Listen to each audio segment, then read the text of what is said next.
And we are back with similar stuff. Today we have City and Color's moving rendition of Alice in Chains' Rain When I Die, the performance from the Mopop Founders Award thingamajig. This video is for Jeff in Seattle, who had such an unhealthy obsession with learning this song that he felt it prudent to send some lettuce Terrence's way. Jeff, thank you very, very much on behalf of all the turtles. Did you watch this performance and try to play it by watching where he put his fingers, but it didn't sound quite right? Here's the missing piece of the puzzle. The A string needs to go up 2 notes to B. And now it's going to be great. Where are you going to love playing the verse, Jeff in Seattle? All you have to do is take your middle finger and put it on the E string 2nd fret, and your ring finger and put it on the G string 2nd fret, and that's it. You can mess around with, and he does, taking your finger off that E string, here and there, whatever you want or don't.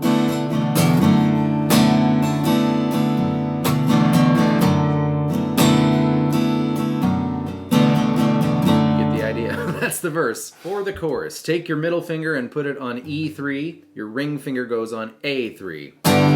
Then, put your pointer finger on the G string 2nd fret, followed by ring finger is going to make its way up to E5, pointer finger lags behind on A3 still, and then we want pinky finger on G4, pointer finger on D2. You could use whatever fingers you want. Those are the fingers he uses, and those are the fingers I'm inclined to use. We want to hear just the low 4 strings for that chord. So, 3s, add G2, 5-3, low E chord.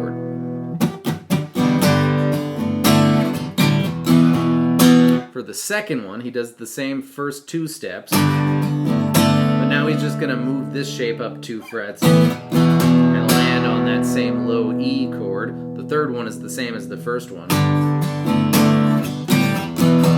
And the last one is, we're going to move that shape up 2 frets and just let that ring out before we hit the chord of wisdom there. So, whole chorus.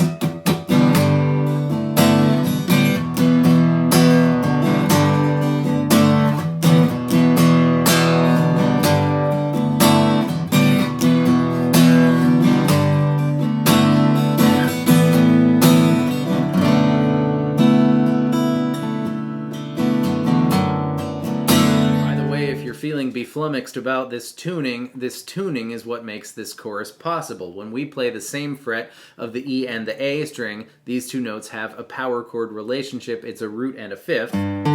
It's kind of like drop D in reverse, because what we're really doing here, if it were standard tuning, would be this, because we've tuned the A string 2 notes higher. In drop D, we tune the E string 2 notes lower so that these 2 strings in the same fret have a power chord relationship. In this case, we tuned the A string 2 notes higher, so it's kind of the same thing, but in the other direction. By the way, in the second chorus, when he does the 4th thing, he also adds here his pinky on the G string 6th fret, so it'll be like this. If you like. If you don't do it, but he does. But you might as well, because the first chord of the bridge is going to be pinky finger on G7, ring finger on A7, and middle finger on E7, so walking up to it with the finger on the G string 6th fret, it's pretty easy to slide all these fingers now into the 7th fret. And then that G string is going to become 6. And then we're going down to E2, G4, and that is the bridge. And when you're going back up to that 7 situation, just put your middle and ring fingers down first, and then add the pinky. It's pretty hard to put them all down at the same time.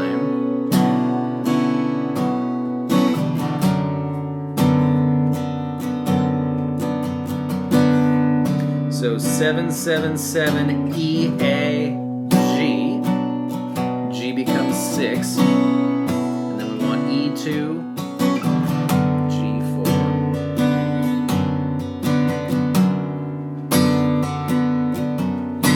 For that last verse, will she keep on the ground trying to ground me, we're going to have our 7, 7 with the G6 situation. And we're just gonna bounce off the same shape 2 frets lower. You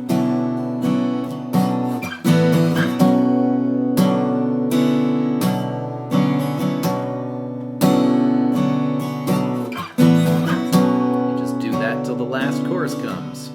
And that's it. Thanks again, Jeff. Thank you all for being here. I hope you thought that was fun and helpful. I will see you next time with different stuff.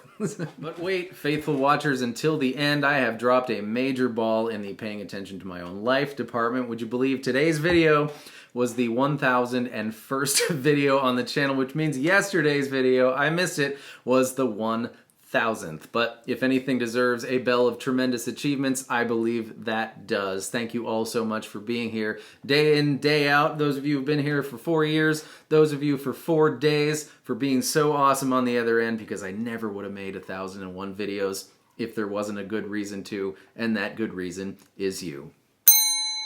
Thank you and goodbye.